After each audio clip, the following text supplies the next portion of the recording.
물고기 가운데에 유일하게 둥지를 만드는 고기가 있습니다. 그곳에 둥지를 만들고 수초를 덮어서 완벽하게 산란에 둥지를 만드는데요, 바로 이 고기가 가시고기입니다. 가시고기는 모래를 이 입으로 파헤쳐서 둥지를 만들고 수초를 덮음으로 참 산란하기 좋도록 만듭니다. 이제 그곳에 산란을 하게 되면 이 아빠 가시고기가 그 알을 지키는 겁니다. 덩치가 큰, 몸집이 큰 물고기가 오면 그것을 쫓아요. 물고기는 그 알을 쪼아 먹거든요. 그러니까 그 알을 보호하기 위해서 덩치가 큰 물고기와 심하게 다툽니다. 그러면서 지느러미를 막 부채질하면서요, 그 알에 산소를 공급해요. 거기에 입으로 그 알을 삼켰다가 뱉었다 하면서 알을 뒤집어 놓습니다. 계속해서 그 일을 반복해서 하는 겁니다. 그러는 동안 이 아빠 가시고기는 먹지 못하고 그 알을 지키는데 무려 15일 동안 먹지 않고 알을 지킵니다. 알을 지키는 동안 이 큰 물고기와 싸우고 계속해서 모래를 뒤집으면서 지느러미로 부채질을 하는 동안 몸이 헤어질 대로 헤어집니다.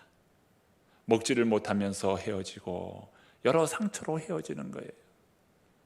그래서 점점 몸은 야위어지고 이 상처로 말미암아 몸이 완전히 만신창이가 돼요. 알에서 부화할 때쯤이 되면 이 물고기는 거의 힘을 잃습니다.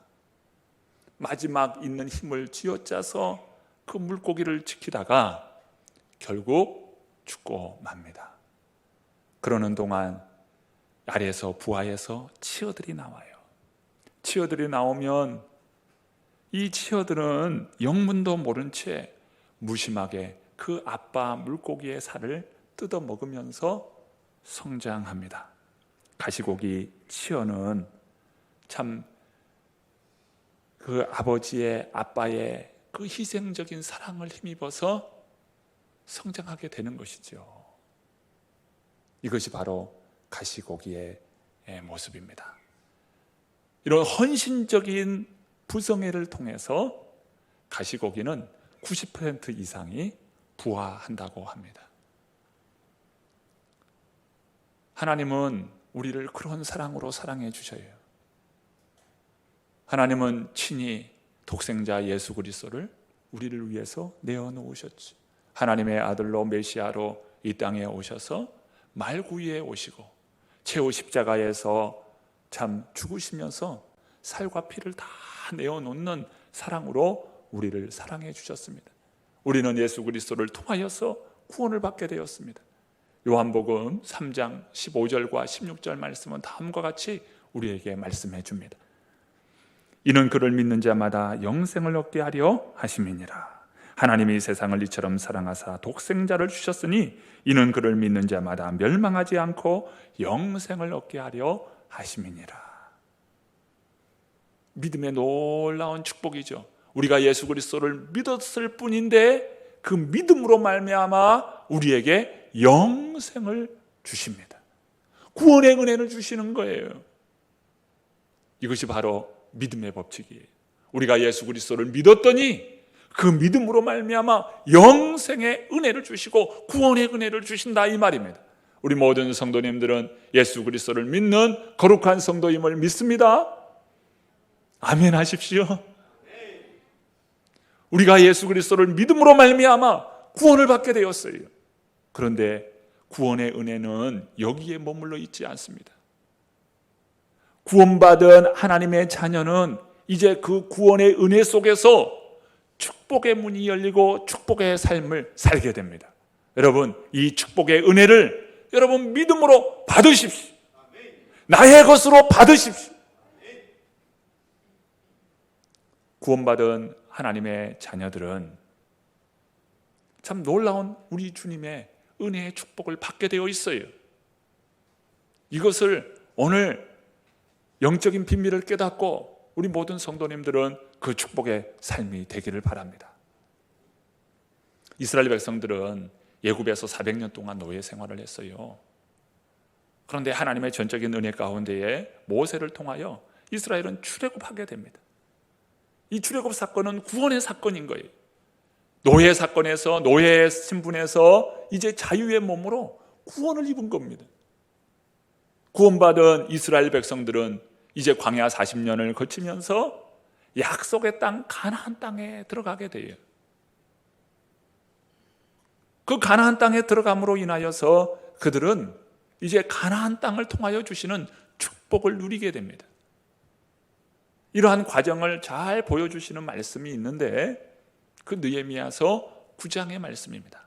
느헤미야서 9장 22절은 다음과 같이 말씀합니다. 또 나라들과 족속들을 그들에게 각각 나누어 주매 그들이 시온의 땅 곧 헤스본 왕의 땅과 바산왕 옥의 땅을 차지하였나이다. 그 땅을 차지하게 되면서 약속이 성취가 되는데 9장 24절입니다. 그 자손이 들어가서 땅을 차지하되 주께서 그 땅 가나안 주민들이 그들 앞에 복종하게 하실 때에 가나안 사람들과 그들의 왕들과 본토 여러 족속들을 그들의 손에 넘겨 임의로 행하게 하시매, 하나님께서 이스라엘을 강하게 하셔서 가나안 땅의 그 주민들을 쫓아내고 그 땅을 하나님께서 약속으로 주신 그 땅을 차지하게 되었다는 것입니다. 그런데 여기에 머물러 있지 않아요. 그 땅에 이스라엘 백성들이 차지하면서 하나님께서 축복의 문을 여시는데 25절의 말씀이에요. 그들이 견고한 성읍들과 기름진 땅을 점령하고 모든 아름다운 물건이 가득한 집과 판 우물과 포도원과 감람원과 허다한 과목을 차지하여 배불리 먹고 살찌고 주의 큰 복을 즐겼사오나. 이 말씀 무슨 말씀입니까? 그 가나안 땅에 거하면서 하나님께서 축복을 베풀어 주셨다는 겁니다. 그 축복을 누리게 되었다는 것입니다. 그 모습이 어떠합니까? 견고한 성을 점령하고요, 기름진 땅을 취하고요, 아름다운 물건과 집과 우물과 포도원과 감람원과 수많은 과목을 차지하여 배불리 먹고요, 주의 큰 복으로 인하여서 즐거워하였음을 말씀합니다. 400년 동안 애굽의 노예로 허덕이는 백성이 이제 출애굽을 하게 되어서 가나안 땅에 들어갈 때 하나님께서 그 가나안의 축복을 주시더라, 이것입니다. 놀라운 풍성한 누리는 복을 주셨어요. 바로 이것은 우리 새로남 교회를 통하여 주시는 복입니다. 광야 40년이 끝나고 이젠 약속의 땅 가나안 땅을 향하여 우리의 발걸음을 내딛었음을 믿습니다. 여호수아와 이스라엘 백성들이 한마음 한뜻이 되어서 주님께서 주신 약속의 말씀을 믿고 나아갈 때 여리고 성이 무너지는 것을 보게 됩니다. 이것이 바로 오늘 우리에게 주어지는 은혜의 복입니다. 우리 모든 성도님들이 한마음 한뜻이 되어서 주의 말씀 앞에 거룩한 공동체를 이루어갈 때 하나님께서 우리에게 베풀어 주신 놀라운 축복인 것이지요. 오늘 그 과정을 바로 본문을 통해서 우리는 보게 됩니다.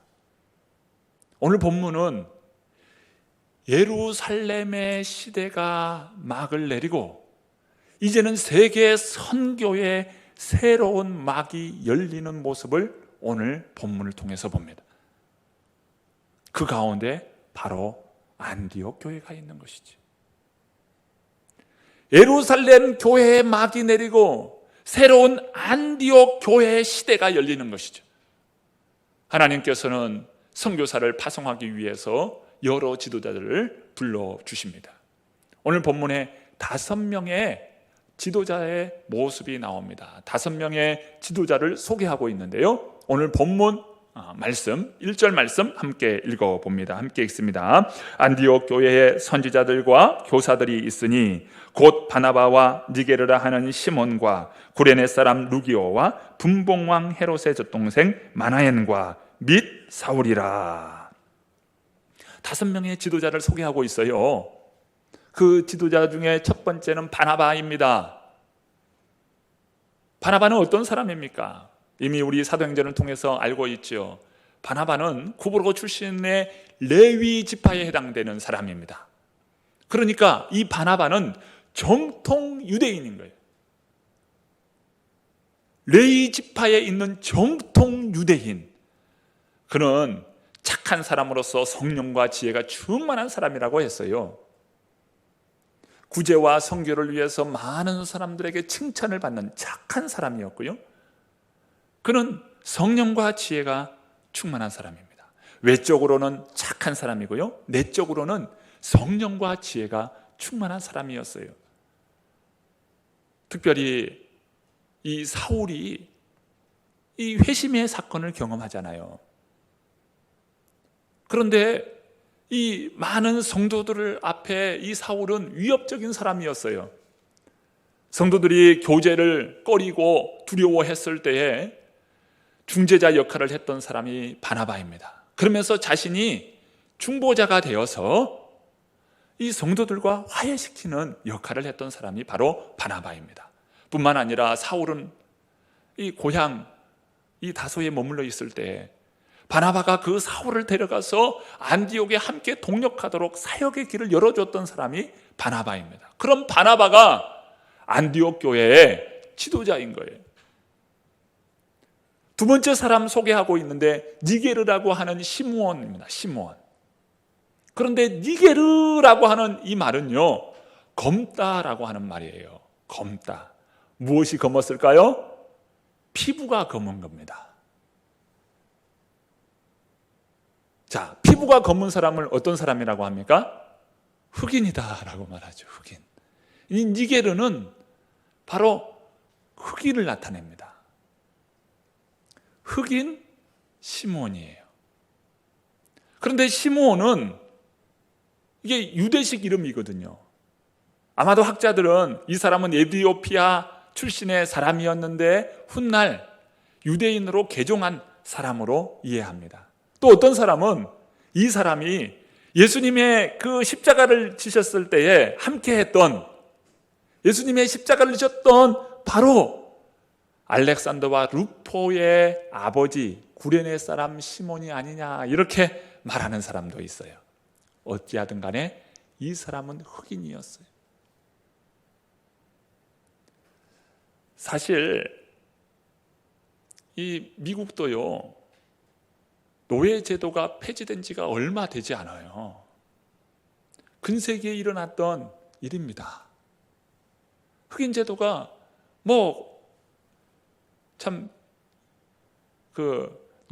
흑인 노예 제도가 폐지된 지가 얼마 되지 않아요. 지금까지도 인종차별, 지금도 겪고 있잖아요. 인종의 우월을 주장하는 그런 사람들이 아직까지도 참 많이 있는 것을 보게 됩니다. 이 로마가 당시 세계를 지배하고 있었잖아요.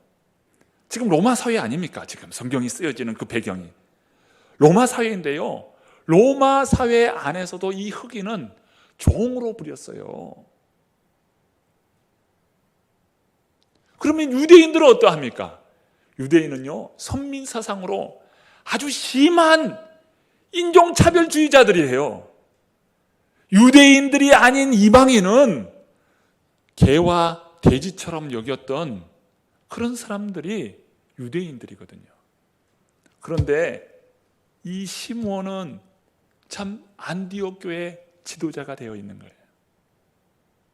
그는 분명 종 출신이었을 겁니다. 종으로 살았을 거예요. 그러니까 심한 비판과 모욕적인 삶을 살았던 사람이에요. 그런 그가 어때요? 안디옥 교회의 지도자인 거예요. 여러분, 지도자가 되었다는 것은 성도들이 그를 존경하고 믿고 따른 겁니다. 아, 저 사람은 종 출신이야, 저 사람은 노예 출신이야, 그렇게 하면서 그를 무시하고 비판한 것이 아니라 비록 종이요 노예일지라도 그를 믿고 따랐던 거예요. 이것은 초대교회가 그랬고요, 우리 한국교회가 그랬어요. 전주에 가면 삼덕교회라는 곳이 있어요. 그곳에는 이자익 종이 있었는데 그 종이 함께 주인과 함께 교회를 다니게 되었어요. 그런데 그 이작이라고 하는 사람이 참 똘똘한 거예요. 경상도에서 온 사람이었어요. 경상도에서 이 전라도로 온 거예요. 그러면서 종으로 살았는데 그 종이 예수님을 믿고 참 변화되는데 그 주인이 함께 교회 다니는 거예요. 그런데 장로 투표를 했네요. 누가 장로가 되었을까요? 그 종인 이작이라고 하는 분이 장로가 된 거예요. 그러면서 그 주인이 참 얼마나 마음이 불편했을까요? 그런데 그 주인이 얼마나 덕스러운지 그의 장로됨을 축하하면서 이제부터는 장로님으로 섬기십시다. 그러면서 그 주인이 그 이자익이라고 하는 분을 장로로 섬깁니다. 상당히 똑똑한 것을 알고 그 주인이 신학교를 보내요. 신학교를 보내서 그분을 목사로 그 교회에 청빙을 합니다. 그러면서 그 이자익이라는 분은 우리 총회 2번이나 총회장을 하게 됩니다. 이런 우리 한국교회 역사가 있어요. 종이 장로가 되고 그 종이 교회의 목사가 되어서 그 교회를 담임하는 목회자가 되었단 말입니다. 안디옥 교회가 바로 그런 교회예요. 또 세 번째 사람이 나오죠. 루기오 출신의 구레네 출신의 루기오입니다. 이 루기오한 사람은 바로 구레네 출신이에요. 구레네는 지금의 리비아인데요. 리비아의 수도가 트리폴리라고 하는 지역입니다. 바로 그 지역이 바로 구레네로 과거에는 불렸어요. 이곳은 지중해를 맞닿아 있는 항구 도시입니다. 바로 그곳 출신이에요. 마찬가지로 이 지역은 이방인입니다. 이방 지역이에요. 아프리카, 지금에는 아프리카 대륙에 속해 있는 바로 지중해 연안의 바로 그 도시이죠. 문명의 이방인 루기오입니다. 그가 교회의 지도자인 거예요. 그리고 또 한 사람이 나옵니다. 헤롯의 젖동생 마나엔입니다. 여기에서 헤롯은 누구이냐면 세례 요한을 죽인 헤롯 안티파스를 두고 말하는 겁니다. 그의 젖동생이에요. 젖동생이라고 하는 것은 한 부모 밑에서, 어머니 밑에서 젖을 같이 먹고 자란 형제라는 말이에요.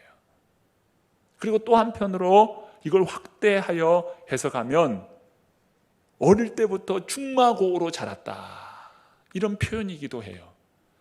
어찌하든 간에 그의 별명이 붙어 있는데 그 별명은 헤롯의 젖동생이에요. 헤롯의 젖동생. 여러분, 로마의 그 치하에 있을 때에 헤롯 가문은요, 이스라엘 백성들의 고열을 빨아들이는 그러한 인물이었어요. 매국노 집안이라고 여겼습니다. 요즘 말로 하면 적폐 세력이에요. 그런 적폐 세력인 바로 이 마나에는 예수님을 믿고 변화되어서 바로 안디옥 교회의 지도자가 되어 있는 거예요. 이런 사람들이 지도자인 거예요. 그리고 마지막 한 사람 남아있죠? 바로 사울입니다. 사울은 어떤 사람입니까? 교회를 핍박하고 예수 그리스도를 믿는 사람들을 죽이기에 앞장섰던 사람이 사울 아닙니까? 자기 자신을 가리켜서 나는 죄인 중에 괴수라고 스스로 고백했던 사람이 사울이에요. 오늘 본문에 나온 5명의 사람들은요, 하나같이 어울릴 수 없는 그런 사람들이 교회의 지도자로 세움받았습니다.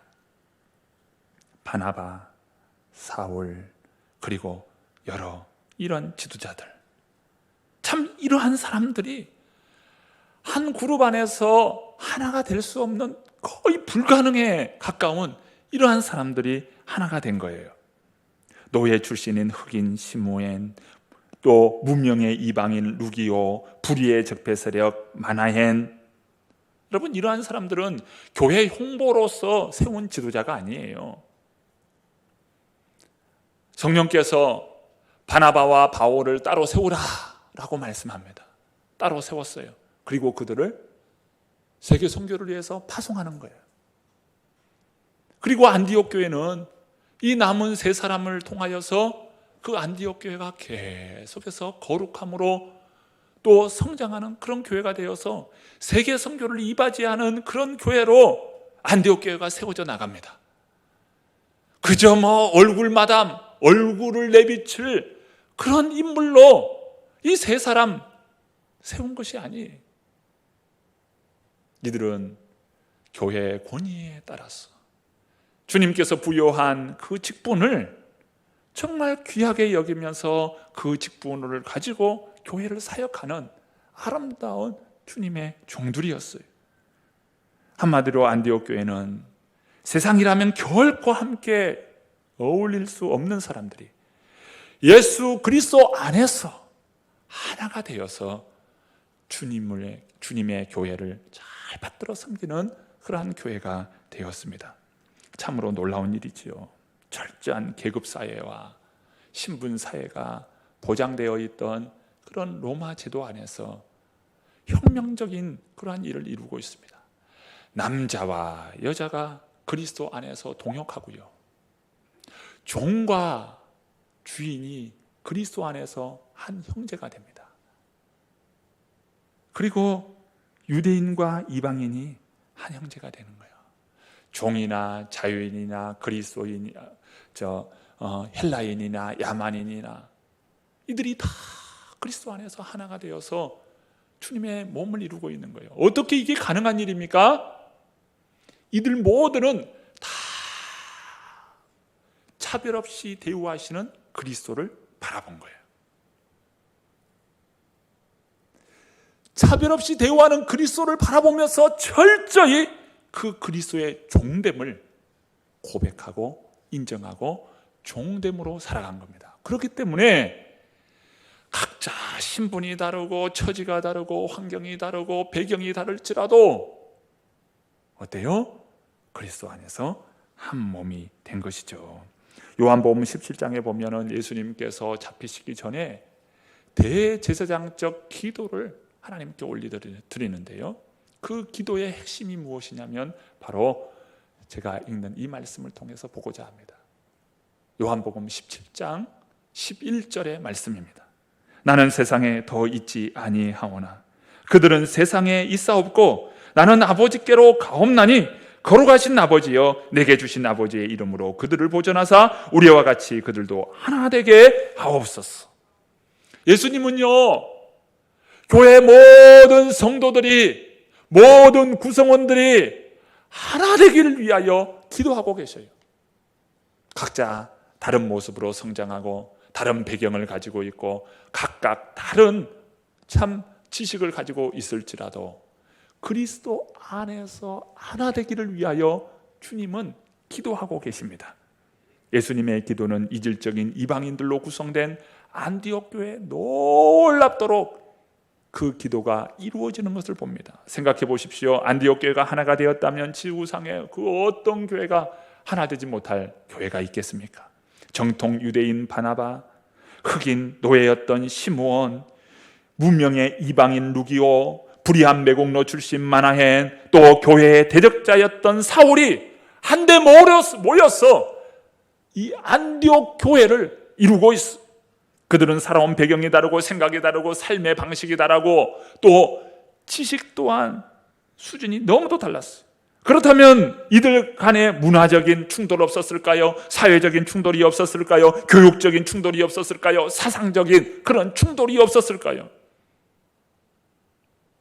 얼마나 충돌이 심하고 갈등이 심했겠어요. 그런데 그들은 그러한 것을 다 극복했다는 거예요. 이러한 사람들이 지도자까지 되었다면 그 교회를 볼 수 있지 않겠습니까? 왜 하나님께서 안디옥 교회를 세계 선교를 위한 교회로 사용하셨을까요? 그 비밀이 바로 여기에 있는 것입니다. 하나님께서 쓰시기에 준비된 교회인 거예요. 저는 우리 새로남 교회가 바로 이와 같은 안디옥 교회와 같은 그런 모델이 될 수 있기를 바랍니다. 각자 살아온 배경이 다르고 사회적인 또 교육적인 또 여러 가지 조건들 가치관이 다 다를지라도 예수 그리스도 안에서 우리 모든 지체는 하나가 되는 것이죠. 이것이 바로 준비된 교회입니다. 우리 주님께서 쓰시는 교회입니다. 우리 교회는 예수 그리스도 안에서 거룩한 한 몸 되어 한 가족 이루는 거룩한 교회 될 수 있기를 바랍니다. 저는 우리 새로남 교회가 참 거룩함과 하나됨을 이루는 합당한 교회가 되고 우리 모든 성도님들 되기를 바랍니다. 하나님께서 쓰시기에 합당한 그릇 된다면 하나님께서 왜 안 쓰겠어요? 안디옥 교회가 그렇게 풍성한 교회입니까? 그렇게 재정적으로 풍성합니까? 그렇게 인재가 탁월합니까? 세상적으로 내세울 만큼 그렇게 탁월한 교회입니까? 그런 교회가 아닌 거예요. 이방인 출신에, 노예 출신에 그렇게 사회적으로 비판받는 그러한 사람들이 지도자가 되었다면 여러분, 그 교회가 얼마나 대단한 교회였겠어요. 세상적으로 그렇게 준비되었다, 그렇게 탁월한 교회다 말할 수 없지만 그러나 하나님 보시기에는 준비된 교회인 거예요. 우리 모든 성도님들이 마음을 열고 그리스도 안에서 다 우리 주님을 바라보고 나는 철저히 그리스도의 종됨을 오늘 우리들이 고백한다면 하나님께서 우리를 통하여 일하실 것입니다. 비록 부족할지라도, 나약할지라도, 없을지라도 없는 자를 통하여 있는 자를 부끄럽게 하시고 또 지식이 없는 자를 통하여서 지식 있는 자를 부끄럽게 하시고 약한 자를 들어서 강한 자를 부끄럽게 하시는 하나님, 우리를 걸음더미와 진토에서 일으켜서 가장 높은 곳에 거닐게 하시는 하나님, 영적 비밀이 바로 오늘 본문을 통해서 우리가 보게 됩니다. 이것이 믿음의 놀라운 법칙이요 하나님이 일하시는 방법임을 믿습니다. 우리 모든 성도님들 믿음으로 취할 수 있기를 바랍니다. 하나님께서 쓰시기에 합당한 그릇 된다면 하나님이 얼마나 기뻐하실까요? 우리 모든 성도님들을 축복합니다. 이 명절에 우리 모든 성도님들은 축복의 통로입니다. 복음의 통로입니다. 우리 성도님들이 예수 그리스도를 선포하시고 우리 가정은 오직 예수 그리스도만을 섬기는 가정이다. 여러분 선포할 수 있기를 바랍니다. 가정에 그리스도의 기치를 세우고 깃발을 세우십시오. 복음이 여러분 인물을 만들어내고 복음이 여러분 가정을 세우고 거룩한 은혜의 생명으로 그 가정을 새롭게 하실 것입니다. 오늘 우리의 가정이 복음으로 새로워짐으로 하나님께 영광 될 수 있기를 바랍니다. 거룩한 가정이 되고 이젠 거룩한 신앙의 명문 가문을 이룰 수 있는 축복의 통로들이 바로 우리 성도님들입니다.